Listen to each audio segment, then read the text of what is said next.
যে কোনো পরিস্থিতির মাঝে আল্লাহ কিন্তু তোমাকে ইবাদত করার সুযোগ দিয়েছেন, আর সেজন্যই আল্লাহ কিন্তু তোমাকে পৃথিবীতে পাঠিয়েছেন। এখন প্রশ্ন হলো, মহান প্রভু তোমাকে পৃথিবীতে পাঠিয়েছেন, খাবার দাবার সবকিছু দিয়েই সর্বক্ষণ তোমাকে লালন পালন করে যাচ্ছেন। সেই প্রভুর জন্য তুমি কি করছো? কি তোমার করা উচিত ছিল, আর কি তুমি করে যাচ্ছ? চিন্তা করে দেখো।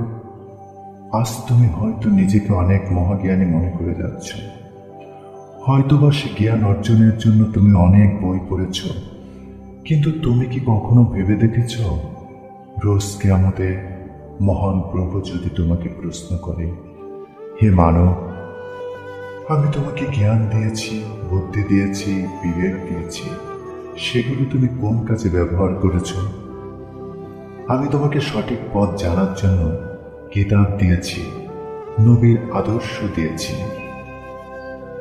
আজ তুমি মহাজ্ঞানী হয়েছ, কতটা বই পড়ে এসেছ, কিন্তু হে মানব, আমি তোমার সারা জীবনের জন্য মাত্র একটা বই দিয়েছিলাম, তাকে একবারও তুমি পড়ে দেখলে না।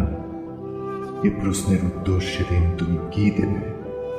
বলো, কি হবে সে প্রশ্নের উত্তর?